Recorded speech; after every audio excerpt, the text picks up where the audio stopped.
For 2 years, our nation has been combating the COVID-19 pandemic, which has tragically claimed the lives of hundreds of thousands of Americans.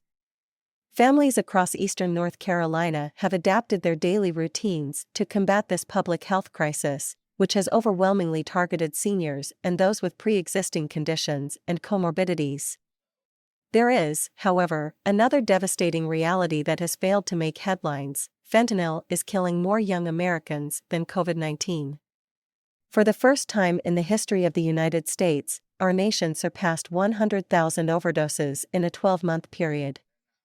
Of those 100,000 overdose fatalities reported from April 2020 to April 2021, over 64,000 deaths were due to fentanyl, a synthetic opioid that is 80 to 100 times stronger than morphine. Disturbingly, fentanyl has quickly and quietly become the leading cause of death among adults ages 18 to 45.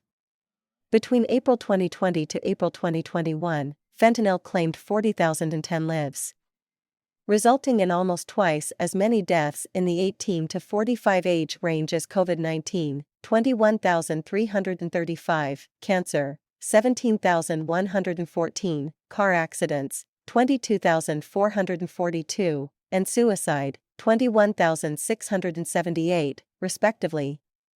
The vast majority of fentanyl is manufactured in China and enters the United States via the southwest border.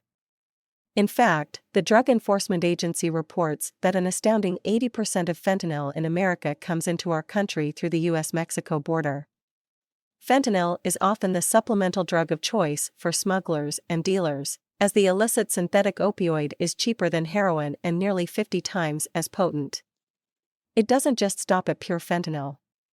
As the National Institute on Drug Abuse reported that last year, in 75% of cocaine deaths and 50% of methamphetamine deaths, the drugs were mixed with fentanyl. There is no doubt that the compounding border crisis is exacerbating the illicit fentanyl stream into America. In 2021 alone, border officials encountered nearly 2 million illegal immigrants, seizing 11,201 pounds of fentanyl, a 134% increase from fiscal year 2020, and a 400% increase since fiscal year 2018. Border Patrol officers have reported that while fentanyl seizures are up, the price of fentanyl on the street has dropped 50%, indicating a serious influx in supply. While our U.S. Customs and Border Protection agents are demonstrating a Herculean effort to intercept deadly drugs, it is clear that more needs to be done. The flood of fentanyl into America via our southern border has turned every community into a border community, and the consequences are close to home. In December, a Lenoir County man was arrested with 3,500 fentanyl pills in his possession. Just 2 weeks ago, a Washington, North Carolina, man was sentenced to 20 years in prison for using the dark web to distribute counterfeit drugs that contained fentanyl. At the time of his arrest, he was found with over 1,500 fentanyl-laced pills. Our law enforcement officers are working tirelessly to keep these lethal drugs off the streets, and their efforts must be commended. Unfortunately, an open border means a new challenge each and every day to intercept dangerous fentanyl and fentanyl-laced substances.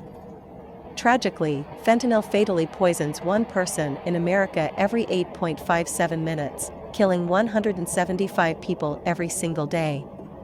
The need to address this crisis is more important now than ever.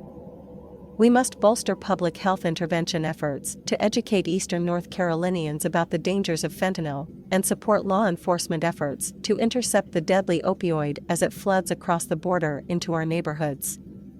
It is clear to me as both a lawmaker and a physician of more than 30 years that the most important way to get the fentanyl drug crisis under control is by first securing our southern border. I call on the Biden administration to take swift and decisive action to enforce our rule of law and reinstate common-sense border protections as a matter of national security and public health.